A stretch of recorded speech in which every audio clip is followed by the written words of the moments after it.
કર્યું છે. નારાયણમ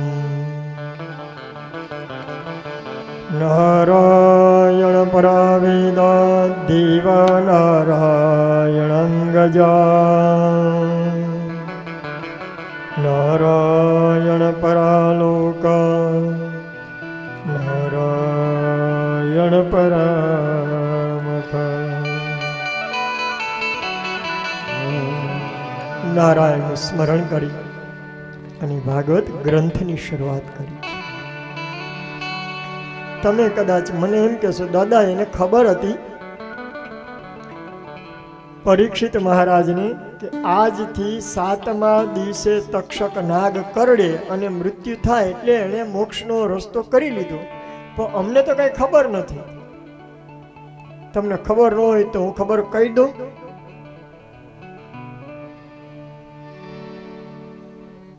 મને ખબર છે આમ નથી. એ આપણું બધાનું 7 દિવસમાં જ છે. એટલે ડરી નહીં જતા.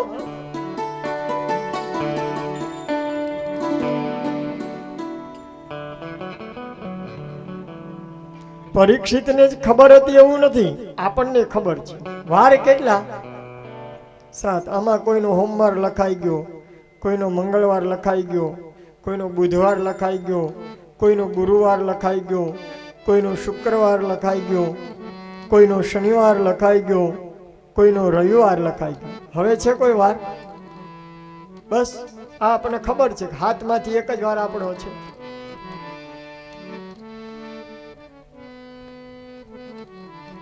પૃથ્વીની કામણીમાં જારી કરી જામણીમાં ખૂબ બેઠક હોય ને તારું મારું કરવામાં બીજાનું બગાડવામાં એકે પૈસો આપવામાં આવ્યો નહીં કોઈ નહીં. આપણે જાગીએ તો ને, આપણો સમય તો એમાં પસાર થઈ ગયો છે. પૃથ્વીની કામણીમાં જારી કરી જામણીમાં ખૂબ બેઠક હોય ને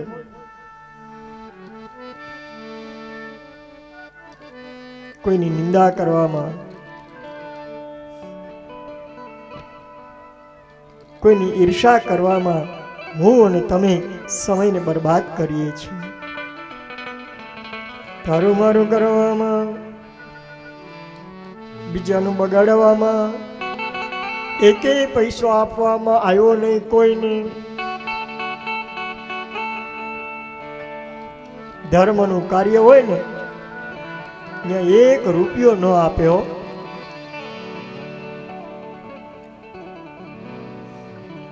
ઘણા તો તાળીઓ પડાવી જાય, લખાવી ગયા હોય ને તાળીઓ પડાવી જાય. અમારા સિમ્બર પ્રોગ્રામમાં અમે જોયેલું, સ્ટેજ ઉપરથી મારું નામ લખી નાખો ને પછી પૈસા દેવાનો વારો આવે એટલે તાકાત બતાવે. તાળીઓ પડાવી જાય પણ દેવામાં નહીં. એમને એમ બધું હોય તો કયો મફતમાં? એને બધું મફતમાં જ કરવું છે. બોલો, 1 રૂપિયો વાપરવો નહીં. પૃથ્વીની કામણીમાં જારી કરી જામણીમાં ખૂબ બેઠક હોય નહીં તારું મારું કરવામાં બીજાનું બગાડવામાં કે પૈસો આપવામાં આવ્યો નહીં કોઈને. જમવા જમાડવામાં બીજાનું બગાડવામાં કે પૈસો આપવામાં આવ્યો નહીં કોઈને. નખ ખાય, નેણ ખાય, શેરની શિખાય ખાય. આ માથાના વાળે વયા ગયા હોય, ચોટલી રહી ન હોય. પૃથ્વીની કામણીમાં, પૃથ્વીની કામણીમાં જારી કરી જામણીમાં, પૃથ્વીની કામણીમાં જારી કરી જામણીમાં ખૂબ બેઠક હોય નહીં, ખૂબ બેઠક હોય નહીં. જમવા જમાડવામાં બીજાનું બગાડવામાં એકે પૈસો આપવામાં આવ્યો નહીં કોઈ નહીં. નખ ખાય, નેણ ખાય, શેરની શિખાય ખાય. 1 રૂપિયો મારો વાલીડા ના આપે. કુથલી નિંદા કરવામાં સમય હું તમે પસાર કરીએ છીએ. છોડો, બધું છોડીને ગંગાના કિનારે ગંગા એ મુક્તિનું દ્વાર છે, યમુના એ ભક્તિનું દ્વાર છે. ભગવાને સદલક્ષ્મી આપી હોય ને તો ગંગા સ્નાન અવશ્ય કરવું.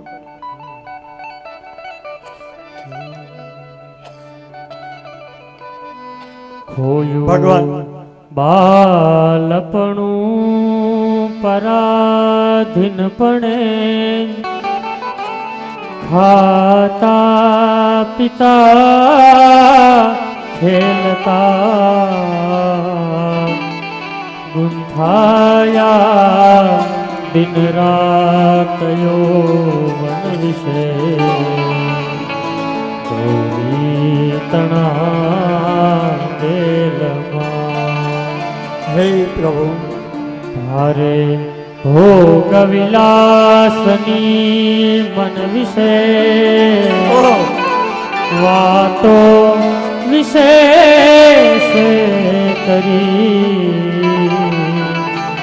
આ સંસાર અસારમાં અવતરી સંસાર લીધો તમે. ભોગ અને વિલાસમાં આયુષ્ય ક્ષીણ થઈ જાય છે. જોકે મેં ત્યાંય કથામાં કહ્યું હતું, મને એક વાત બહુ ગમે કે આ બધાનું ભગવાન આયુષ્ય આપતા હતા ને, એમાં બધા જ જીવોને આયુષ્ય આપ્યું. કીડી હાથી સુધીના બધા જીવોને ભગવાને આયુષ્ય આપ્યું. અને છેલ્લે માણસ રહી ગયો. એટલે પછી માણસ ગયો ભગવાન પાસે, પ્રભુ અમને કેટલું આયુષ્ય આપો છો? ભગવાન કે 25 વર્ષ. એટલે ભગવાન પાસે જેટલી આયુષ્યની વહેંચણી હતી એ આ નોટબંધી વાળાની જેમ બેંક મેનેજરો ઘેર નતા લઈ ગયા. ભગવાને આયુષ્યનું બધું વહેંચણી કરી દીધી નિષ્ઠાથી બધાને વહેંચણી કરી. એટલે પૂછ્યો, હવે ભાઈ અમારી પાસે કઈ આયુષ્યમાં બેલેન્સ છે નહીં, જેટલું આયુષ્ય હતું સ્ટોકમાં એ બધું બધાને અપાઈ ગયું. છેલ્લે 25 વધ્યા તમને આપ્યા, અને તોય ઘણા છે. માણસનો સ્વભાવ તો ખરો ને થોડો રડવાનો. પ્રભુ એટલામાં શું થાય, હજી તો ઊભા થાય મોટા થાય ત્યાં તો એટલે બહુ રડવા લાગ્યો. એટલે એક બળદ આવ્યો. ભગવાન આ માનવ જીવ ક્યારનો કરગરે, અમારે નથી બહુ જીવવું, અમારામાંથી 25 કાઢીને આને આપી દો. ભગવાન કે આ તો બરાબર. એટલે બળદમાંથી 25 વર્ષનું આયુષ્ય કાઢી અને માનવને આપી દીધું. ભગવાન કે બસ રેડી? અરે ભગવાન 50માં તો શું થાય? મોટા થાય, લગ્ન થાય, દીકરા અને દીકરીઓનો જન્મ થાય, હજી તેને પરિણાવ્યા ન હોય ત્યાં તો પૂરું થઈ જાય. ભગવાન કાંઈક કરો. ભગવાન કે પણ હવે અહીં કઈ છે નહીં. એવામાં કૂતરો આવ્યો. ભગવાન એક કામ કરો, અમારે બહુ જીવવું નથી, અમારા આયુષ્યમાંથી 25 વર્ષ આમને આપી દો. એટલે આપણાથી આ 75. ભગવાન હવે બધું બરાબર બોલે નહીં. અને છેલ્લે ઊંટ આવ્યો 18 વાંકા, અને ઊંટે કહ્યું આ બહુ માનવ ક્યારનો રગરે છે, કગરે છે, તો અમારું 25 એને આપી દો. એટલે માણસના કેટલા થયા? 100. હવે આપણા જીવનમાં ડોક્યું કરો જી, હારામાં હારા 25 વર્ષ, કારણ કે આપણને મળ્યા છે. અને એ 25 વર્ષની યુવાની દિવ્યતા વાળી 25 થી 50 બળદની જેમ પેલી 20 નખી આવે ને, આપણે ગામડામાં કહેવત છે, તાવડી કેટલા વાના માગે? કેટલા? 13. હા, હું ભૂલી ગયો હતો. એ તાવડી 13 વાના માગે એટલે ઓલાને બળદની જેમ 25 થી 50 સુધી બહુ મહેનત કરે, સખત, કારણ કે આયુષ્ય એમનું છે. અને 50 થી 75 ઘરમાં કૂતરાની જેમ ડાવ ડાવ ડાવ ડાવ, વાવ વાવ વાવ વાવ. એટલે ઘરના બાયુ કંટાળે, એ ચોરે જાવ ચોરે.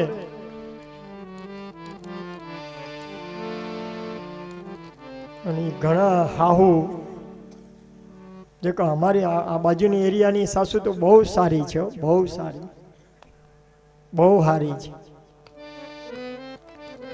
હાહુ એટલે શું ખબર?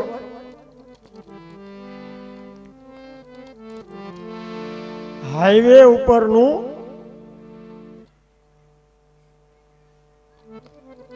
ટાંકો પેટ્રોલ નો. તમે હાઈવે ઉપર જાઓ ને એટલે બધા બિચારા સાઈડ આપી દે, સાઈડ લઈ લે, પણ જ્યાં ટાંકો આવે ને એને શું કહેવાય બીજું, ટેન્કર, એટલે નાના વાહન વાળા તો સીધા સાઈડમાં જ ઊભી જાય કે ઓય બાપા આવ્યો હોય કે. એમાં સમાજ રૂપી હાઈવેમાં હાહુ છે ને એ બરાબર સ્પીડમાં આવે એટલે ઓ બાપા એ સાઈડમાં ઊભું રહી જવું, એક્સિડન્ટ જ ન થાય કોઈ દી. ટેન્કર છે.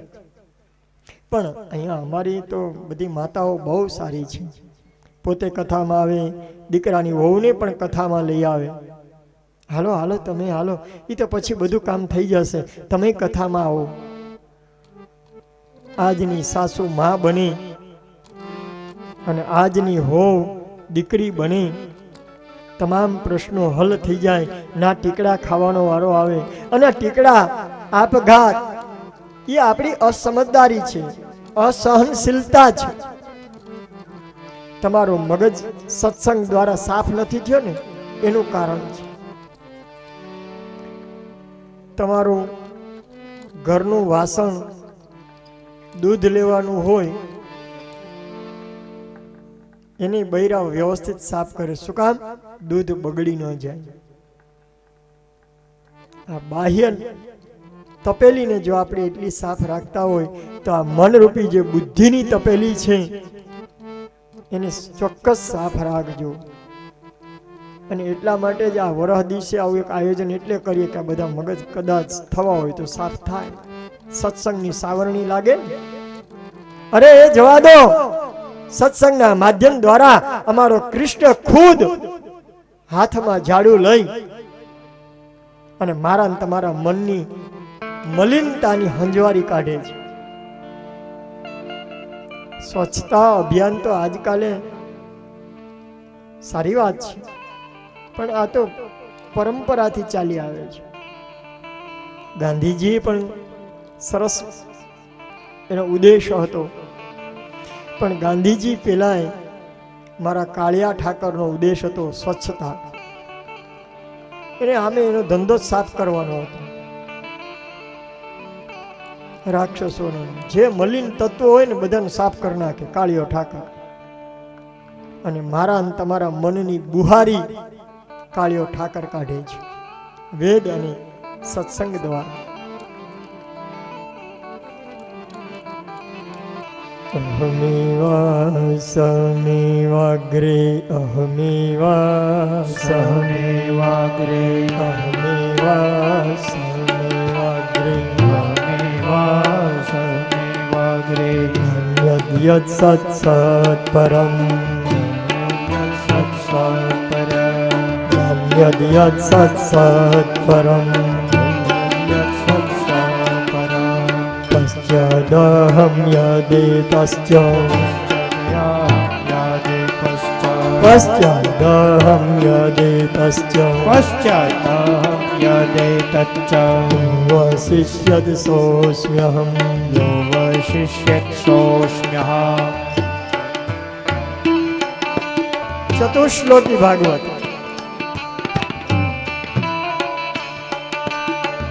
અને આ નારાયણ સંભળાય.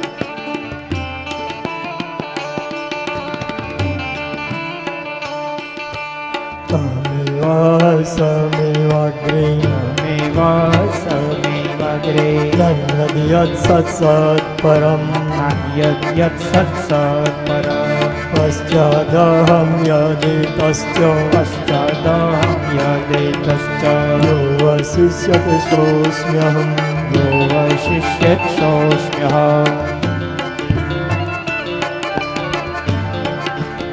સુખદેવજી મહારાજ કે હે રાજન, આ સૃષ્ટિના પહેલા પણ પરમાત્મા હતા. કાલે આ સૃષ્ટિ નહીં હોય તો પણ પરમાત્મા હશે.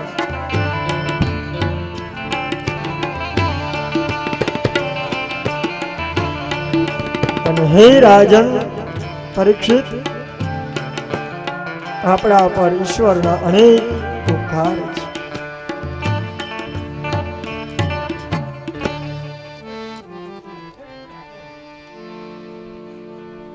ગંગાના તટ ઉપર અનશન વ્રત ધારણ કરી અને પરીક્ષિત મહારાજ પલાઠી મારીને બેસી ગયા છે. એક ધ્યાનથી કથા સાંભળે. સુખદેવજી મહારાજ ગંગાના તટ ઉપર અનશન વ્રત ધારણ કરીને બેઠેલા પરીક્ષિતને કથા સુધાનું પાન કરાવે છે. અહીંયા અમારા શ્રોતા પણ એવા છે, લગભગ 3 કલાક કોઈ ઊભું નથી થતું અને ટાંચણી પડે તો અવાજ આવે. આ તમારું તપ છે, તમારું વ્રત છે.